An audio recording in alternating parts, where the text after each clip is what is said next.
ਪੰਜਾਬੀ ਵਾਰਤਕ ਸਾਹਿਤ ਬਲਰਾਜ ਸਾਹਨੀ।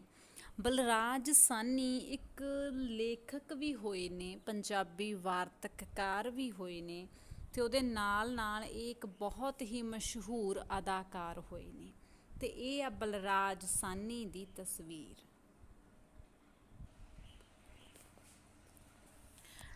ਬਲਰਾਜ ਸਾਹਨੀ ਬਚਪਨ ਦੇ ਵਿੱਚ ਇਸ ਦਾ ਨਾਂ ਸੀ ਯੁਧਿਸ਼ਟਰ ਸਾਹਨੀ, ਪਰ ਇਹ ਨਾਮ ਕੁਝ ਔਖਾ ਸੀ ਲੈਣਾ, ਤਾਂ ਕਰਕੇ ਫਿਰ ਇਹਨਾਂ ਦਾ ਨਾਂ ਯੁਧਿਸ਼ਟਰ ਤੋਂ ਬਦਲ ਕੇ ਬਲਰਾਜ ਰੱਖ ਦਿੱਤਾ। ਅਤੇ ਨਾਮ ਦੇ ਨਾਲ ਜਿਹੜਾ ਇਹਨਾਂ ਦਾ ਸਰਨੇਮ ਲੱਗਦਾ ਸੀ ਉਹ ਸੀ ਸਾਹਨੀ।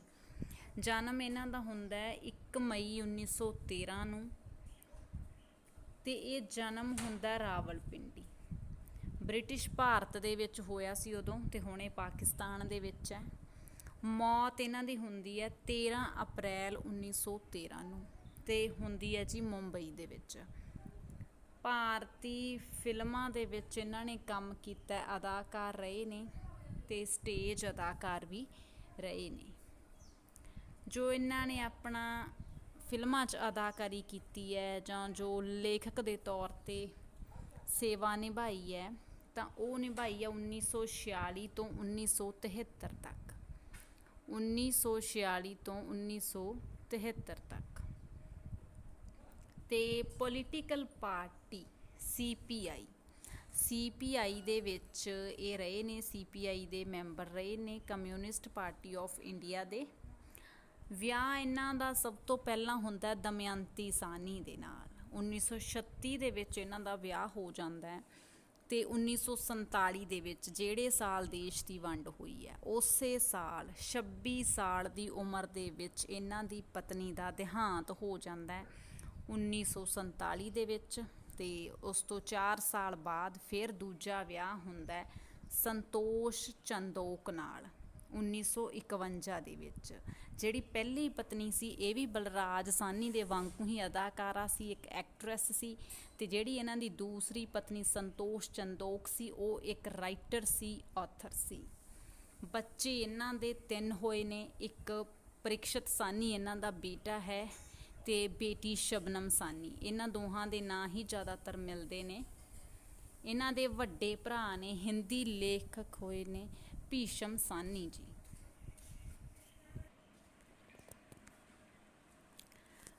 ਇਸ ਤੋਂ ਬਾਅਦ ਇਹਨਾਂ ਦੀ ਸਟੱਡੀ ਦੀ ਗੱਲ ਕਰੀਏ ਤਾਂ ਇਹ ਗੌਰਮੈਂਟ ਕਾਲਜ ਲਾਹੌਰ ਤੋਂ ਅਤੇ ਗੋਰਡਨ ਕਾਲਜ ਤੋਂ ਇਹਨਾਂ ਨੇ ਸਟੱਡੀ ਕੀਤੀ ਹੈ।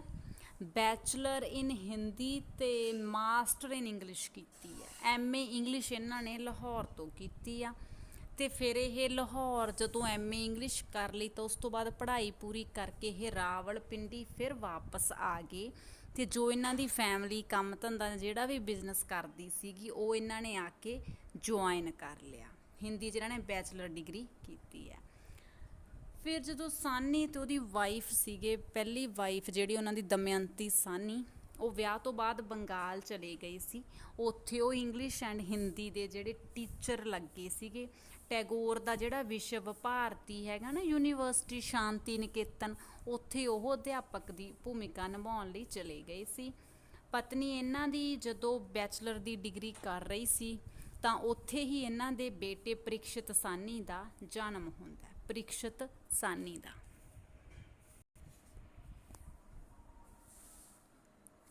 1938 ਦੇ ਵਿੱਚ ਇਹਨਾਂ ਨੇ ਮਹਾਤਮਾ ਗਾਂਧੀ ਦੇ ਨਾਲ ਮਿਲ ਕੇ ਕੰਮ ਕੀਤਾ ਸੀ। ਅਤੇ ਅਗਲੇ ਸਾਲ 1938 'ਚ ਗਾਂਧੀ ਨਾਲ ਮੁਲਾਕਾਤ ਹੋਈ, ਉਸੇ ਸਾਲ ਉਹਨਾਂ ਨਾਲ ਮਿਲ ਕੇ ਕੰਮ ਕੀਤਾ।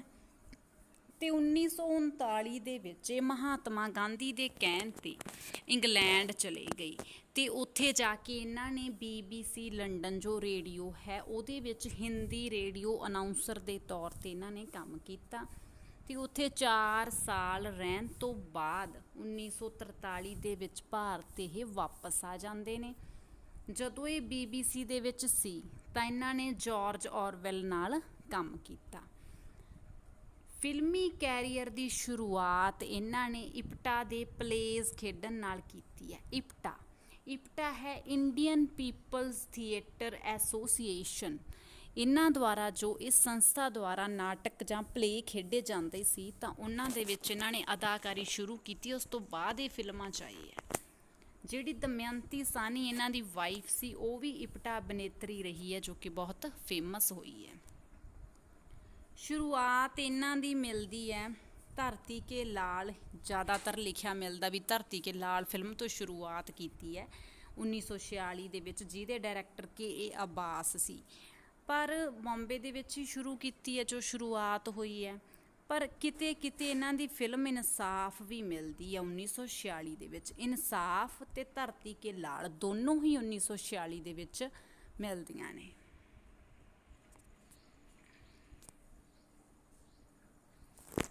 ਉੱਨੀ ਸੌ 46 ਦੇ ਵਿੱਚ ਹੀ ਇੱਕ ਫਿਲਮ ਆਉਂਦੀ ਹੈ ਇਹਨਾਂ ਦੀ, ਦੂਰ ਚਲੇ। ਇਹ ਦਮਯੰਤੀ ਜੋ ਹੈ ਇਹਨਾਂ ਦੀ ਪਤਨੀ, ਉਹਨਾਂ ਨੇ ਪਹਿਲੀ ਵਾਰ ਇਹਦੇ ਵਿੱਚ ਐਕਟਿੰਗ ਕੀਤੀ ਦੂਰ ਚਲੇ ਦੇ ਵਿੱਚ। 1953 ਦੇ ਵਿੱਚ 2 ਬੀਘਾ ਜ਼ਮੀਨ ਆਉਂਦੀ ਆ, ਬਿਮਲ ਰਾਏ ਦੀ ਕਲਾਸਿਕ ਮੂਵੀ ਇਹ 2 ਬੀਘਾ ਜ਼ਮੀਨ ਆ। ਇਸ ਫਿਲਮ ਨੇ ਇੰਟਰਨੈਸ਼ਨਲ ਪ੍ਰਾਈਜ਼ ਜਿੱਤਿਆ ਸੀ ਕੈਨਸ ਫਿਲਮ ਫੈਸਟੀਵਲ ਦੇ ਵਿੱਚ। 1961 ਦੇ ਵਿੱਚ ਕਲਾਸਿਕ ਹੈ ਕਾਬੁਲੀ ਵਾਲਾ। ਇਹ ਜਿਹੜੀ ਕਹਾਣੀ ਜੋ ਕਾਬੁਲੀ ਵਾਲਾ ਲਿਖਿਆ ਹੈ ਉਹ ਟੈਗੋਰ ਨੇ ਲਿਖੀ ਸੀ। 1947 ਦੇ ਵਿੱਚ ਗੁੜੀਆ ਫਿਲਮ ਆਈ ਸੀ, ਉਸ ਦੀ ਹੀਰੋਇਨ ਵੀ ਇਹਨਾਂ ਦੀ ਪਤਨੀ ਸੀ। 1949 ਲਿਖਿਆ ਇੱਥੇ ਦੁਬਾਰਾ ਵਿਆਹ, ਪਰ 1949 ਨਹੀਂ ਸੀ, ਇਹ 1951 'ਚ ਹੋਇਆ ਸੀ। ਕਿਤੇ ਕਿਤੇ 49 ਵੀ ਮਿਲਦਾ ਪਰ ਜ਼ਿਆਦਾਤਰ 51 ਹੈ। 1965 ਦੇ ਵਿੱਚ ਇੱਕ ਵਕਤ ਆਉਂਦੀ ਹੈ ਇਹਨਾਂ ਦੀ ਮੂਵੀ, ਉਹਦੇ ਵਿੱਚ ਇਹਨਾਂ ਦਾ ਸੌਂਗ ਸੀ ਐ ਮੇਰੀ ਜ਼ੋਹਰਾ ਜ਼ਬੀਨ। ਕਲਾਸਿਕ ਪੰਜਾਬੀ ਫਿਲਮ ਜਿਹੜੀ 1970 ਦੇ ਵਿੱਚ ਆਉਂਦੀ ਆ, ਉਹਦੇ ਵਿੱਚ ਇਹਨਾਂ ਨੇ ਅਦਾਕਾਰੀ ਕੀਤੀ ਹੈ। ਨਾਨਕ ਦੁਖੀਆ ਸਭ ਸੰਸਾਰ ਇਹ ਪੰਜਾਬੀ ਮੂਵੀ ਹੈ, ਅਤੇ ਸਤਲੁਜ ਦੇ ਕੰਢੇ ਇਹ ਵੀ ਪੰਜਾਬੀ ਮੂਵੀ ਹੈ, ਇਹਦੇ ਵਿੱਚ ਵੀ ਬਲਰਾਜ ਸਾਹਨੀ ਨੇ ਅਦਾਕਾਰੀ ਕੀਤੀ ਹੈ। ਲਾਸਟ ਫਿਲਮ ਜਿਹੜੀ ਇਹਨਾਂ ਦੀ ਆਖਰੀ ਫਿਲਮ ਹੈ ਉਹ ਹੈ ਗਰਮ ਹਵਾ। ਜੋ ਇਸ ਦਾ ਡਬਿੰਗ ਖ਼ਤਮ ਹੋਇਆ ਜਦੋਂ, ਤਾਂ ਉਸ ਤੋਂ ਅਗਲੇ ਦਿਨ ਹੀ ਇਹਨਾਂ ਦੀ ਮੌਤ ਹੋ ਗਈ ਸੀ। ਇਸ ਫਿਲਮ ਦੀ ਜਿਹੜੀ ਇਹਨਾਂ ਦੀ ਲਾਸਟ ਲਾਈਨ ਸੀ ਉਹ ਕਹਿੰਦੇ ਸੀ ਹਿੰਦੁਸਤਾਨੀ ਇਨਸਾਨ ਕਬ ਤੱਕ ਅਕੇਲਾ ਜੀ ਸਕਤਾ ਹੈ। ਇਹ ਲਾਈਨ ਹੈ ਇਸ ਫਿਲਮ ਦੀ ਗਰਮ ਹਵਾ ਦੀ, ਜਿਹਨੂੰ ਇੰਗਲਿਸ਼ ਦੇ ਵਿੱਚ ਇਸ ਤਰ੍ਹਾਂ ਕਹਿ ਸਕਦੇ ਹਾਂ, how long can a man live alone. ਪਹਿਲਾਂ ਇਹ ਇੰਗਲਿਸ਼ ਦੇ ਵਿੱਚ ਲਿਖਦੇ ਹੁੰਦੇ ਸੀਗੇ ਕਿਉਂਕਿ ਇੱਕ ਲੇਖਕ ਵੀ ਰਹੇ ਨੇ, ਅਤੇ ਫਿਰ ਇਹਨਾਂ ਨੇ ਪੰਜਾਬੀ 'ਚ ਲਿਖਣਾ ਸ਼ੁਰੂ ਕੀਤਾ। ਸਭ ਤੋਂ ਸ਼ੁਰੂਆਤ ਇੰਗਲਿਸ਼ 'ਚ ਕੀਤੀ ਆ, ਪਰ ਬਾਅਦ ਦੇ ਵਿੱਚ ਪੰਜਾਬੀ 'ਚ ਲਿਖਣ ਲੱਗੇ ਆ। 1960 ਦੇ ਵਿੱਚ ਪਾਕਿਸਤਾਨ ਜਾਂਦੇ ਨੇ, ਅਤੇ ਮੇਰਾ ਪਾਕਿਸਤਾਨੀ ਸਫ਼ਰਨਾਮਾ ਇਹਨਾਂ ਨੇ ਸ਼ਾਇਦ 1964 ਦੇ ਵਿੱਚ ਲਿਖਿਆ ਹੈ, 1964 ਆਊਗਾ।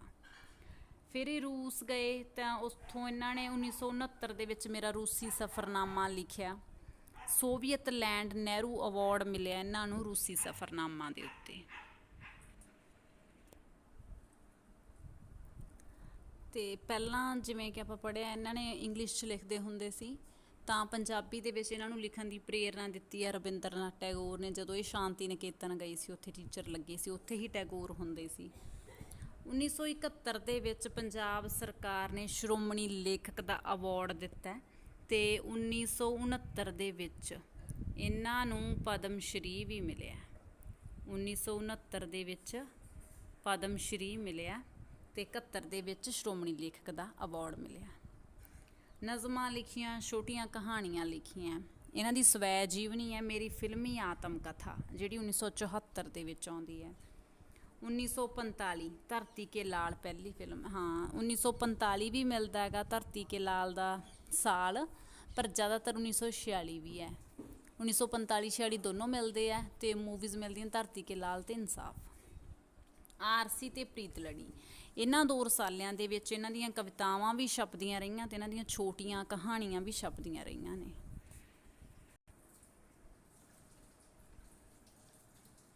ਪੰਜਾਬੀ ਦੇ ਵਿੱਚ ਆਪਾਂ ਪਿੱਛੇ ਵੀ ਪੜ੍ਹਿਆ ਵੀ ਲਿਖਣ ਦੀ ਪ੍ਰੇਰਨਾ ਟੈਗੋਰ ਨੇ ਦਿੱਤੀ ਹੈ, ਅਤੇ ਉਸ ਤੋਂ ਬਾਅਦ ਇਹਨਾਂ ਨੇ ਗੁਰਮੁਖੀ ਲਿਪੀ ਸਿੱਖੀ।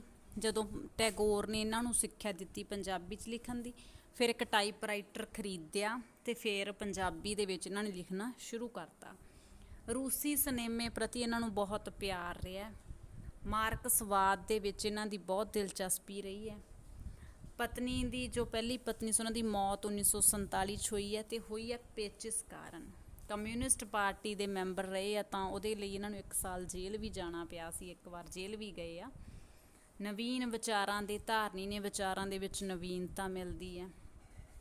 ਇਹਨਾਂ ਦੇ ਬੇਟੇ ਪ੍ਰੀਕਸ਼ਤ ਸਾਹਨੀ ਨੇ ਇੱਕ ਕਿਤਾਬ ਲਿਖੀ ਆ ਬਲਰਾਜ ਸਾਹਨੀ ਦੇ ਉੱਤੇ, ਜਿਹੜੀ ਹੈ the non conformist memories of my father Balraj Sahni. ਇਹ ਪ੍ਰੀਕਸ਼ਤ ਸਾਹਨੀ ਨੇ ਲਿਖੀ ਆ। 1972 ਦੇ ਵਿੱਚ ਇਹਨਾਂ ਦੀ ਧੀ ਦੀ ਮੌਤ ਹੋ ਜਾਂਦੀ, ਸ਼ਬਨਮ ਸਾਹਨੀ ਦੀ। ਬ੍ਰੇਨ ਹੈਮਰੇਜ ਹੋ ਗਿਆ ਸੀ ਤਾਂ ਉਹਦਾ ਇਹਨਾਂ ਨੂੰ ਬਹੁਤ ਜ਼ਿਆਦਾ ਦੁੱਖ ਲੱਗਿਆ ਅਤੇ ਅਗਲੇ ਹੀ ਸਾਲ 1973 ਦੇ ਵਿੱਚ ਬਲਰਾਜ ਸਾਹਨੀ ਦੀ ਖੁਦ ਦੀ ਮੌਤ ਹੋ ਜਾਂਦੀ ਹੈ।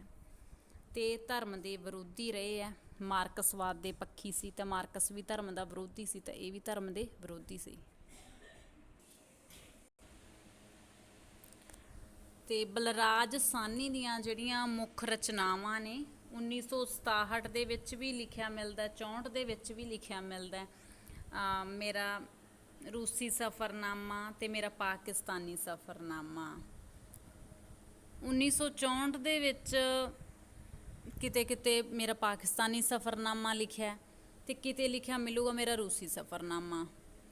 ਤਾਂ ਇਹ ਕਨਫਿਊਜ਼ਨ ਹੈ, ਕੁਛ ਅਲੱਗ-ਅਲੱਗ ਸੋਰਸਿਸ 'ਤੇ ਅਲੱਗ-ਅਲੱਗ ਡੇਟਸ ਮਿਲਦੀਆਂ ਨੇ, ਪਰ ਪੇਪਰ ਦੇ ਵਿੱਚ ਮੋਸਟਲੀ ਇੱਕ ਡੇਟ ਹੀ ਆਉਂਦੀ ਹੁੰਦੀ ਆ। 1969 ਦੇ ਵਿੱਚ ਜਾਂ 64 ਦੇ ਵਿੱਚ ਮੇਰਾ ਪਾਕਿਸਤਾਨੀ ਸਫ਼ਰਨਾਮਾ ਹੈ, 67 ਜਾਂ 69 ਦੇ ਵਿੱਚ ਮੇਰਾ ਰੂਸੀ ਸਫ਼ਰਨਾਮਾ ਹੈ। 1974 ਦੇ ਵਿੱਚ ਵੇਟਰ ਦੀ ਵਾਰ ਕਾਵਿ ਸੰਗ੍ਰਹਿ ਆ। 1974 ਦੇ ਵਿੱਚ ਕੀ ਇਹ ਸੱਚ ਹੈ ਬਾਪੂ ਪੂਰਾ ਨਾਟਕ ਹੈ।